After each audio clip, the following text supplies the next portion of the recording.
చూస్తున్నాం. ఏపీలో ఎమ్మెల్సీ ఉప ఎన్నికల షెడ్యూల్ విడుదలైంది. శాసన మండలిలో ఖాళీ అయిన 2 ఎమ్మెల్యే కోట ఎమ్మెల్సీ స్థానాలకు జూలై 12న ఎన్నికలు నిర్వహించనున్నారు. అదే రోజు ఫలితాలు కూడా వెలువడనున్నాయి. మహమ్మద్ ఇక్బాల్, సి రామచంద్రయ్యలపై అనర్హత వేటు పడటంతో ఎమ్మెల్సీ స్థానాలు ఖాళీ అయ్యాయి.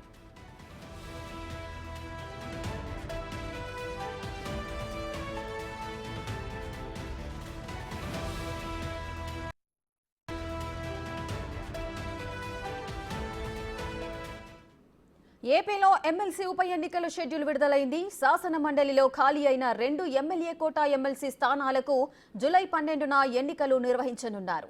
అదే రోజు కూడా ఫలితాలు వెలువడనున్నాయి. మహమ్మద్ ఇక్బాల్, సి రామచంద్రయ్యలపై అనర్హత వేటు పడటంతో ఎమ్మెల్సీ స్థానాలు ఖాళీ అయ్యాయి.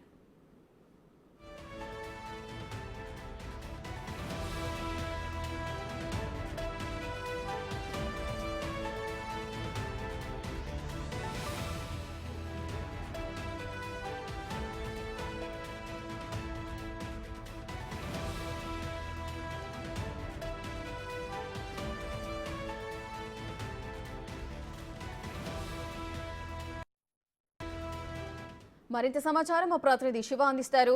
శివ, ఆంధ్రప్రదేశ్లో ఎమ్మెల్సీ ఉప ఎన్నికల షెడ్యూల్ విడుదలైంది. షెడ్యూల్ కి సంబంధించిన పూర్తి డీటెయిల్స్ ఏంటి? మొత్తం మీద చూసుకుంటే దేశవ్యాప్తంగా కూడా ఎమ్మెల్సీ ఎన్నికలకు సంబంధించి ఖాళీలు భర్తీ చేస్తూ కూడా కేంద్ర ఎన్నికల సంఘం కొద్దిసేపు క్రితమే నోటిఫికేషన్ విడుదల చేసింది. దాంట్లో భాగంగానే ఆంధ్రప్రదేశ్ కి సంబంధించి 2 శాసన మండలి స్థానాలకు సంబంధించి కూడా నోటిఫికేషన్ ఇస్తూ నిర్ణయం తీసుకున్నారు. వైఎస్ఆర్సీపీ నుంచి కడప జిల్లాకు సంబంధించిన సి రామచంద్ర, అలాగే అనంతపురం జిల్లాకు సంబంధించిన మహమ్మద్ ఇక్బాల్, వీరిద్దరూ కూడా అధికార పార్టీ అంటే గతంలో ఉన్న అధికార పార్టీకి రాజీనామా చేసి తెలుగుదేశం పార్టీలో చేరారు. వీరిద్దరిని కూడా అనర్హత వేటు వేస్తూ కూడా స్పీకర్ నిర్ణయం తీసుకున్న పరిస్థితి కనిపిస్తాం. ఈ నేపథ్యంలో స్పీకర్ నిర్ణయానికి సంబంధించి కూడా తాజాగా 2 ఖాళీలు ఉన్నట్లు కూడా కేంద్ర ఎన్నికల సంఘానికి నోటిఫికేషన్ పంపించారు. ఈ నేపథ్యంలోనే జూలై 12వ తేదీన ఈ 2 ఎమ్మెల్సీ ఎన్నికలకు సంబంధించి కూడా ఎన్నికలు అదే రోజు కౌంటింగ్ నిర్వహిస్తున్నట్లు కూడా కేంద్ర ఎన్నికల సంఘం ప్రకటించింది. ఈ నేపథ్యంలో ఈ 2 ఎమ్మెల్సీ స్థానాలకు సంబంధించి కూడా అధికార తెలుగుదేశం పార్టీలో అప్పుడే ఆశావహుల సంఖ్య పెరుగుతుంది. వాస్తవానికి దాదాపుగా 6 ఎమ్మెల్సీ స్థానాల పైగా కూడా ప్రస్తుతం శాసన మండలిలో ఖాళీలు ఉన్నాయి. ప్రస్తుతం 2 ఎమ్మెల్సీ స్థానాలకు సంబంధించి కూడా ఎన్నికల షెడ్యూల్ విడుదలైంది. శివ, అయితే ఈ ఎమ్మెల్యే కోట ఎమ్మెల్సీ స్థానాలకు పోటీ ఏ విధంగా ఉండే అవకాశాలున్నాయి? ఖచ్చితంగా ఈ 2 స్థానాలకు సంబంధించి కూడా మొత్తం తెలుగుదేశం, భారతీయ జనతా పార్టీ, జనసేన మొత్తం కూడా 3 పార్టీలు కలిసి 164 అసెంబ్లీ స్థానాలకు సంబంధించి వాడు గెలుపొందడం జరిగింది. సాధారణంగా ఒక్కొక్క ఎమ్మెల్సీకి సంబంధించి 22 మంది కావాల్సిన పరిస్థితి ఉంటుంది.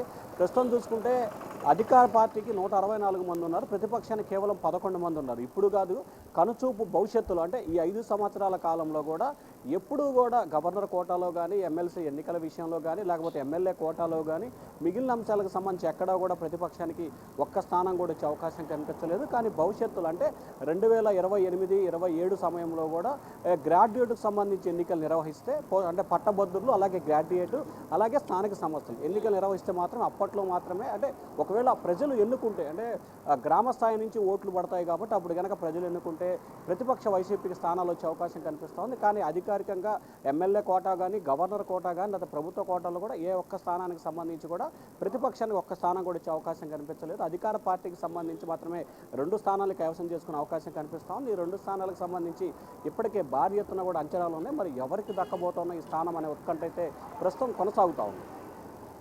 Right, thank you Shiva, thanks for the details.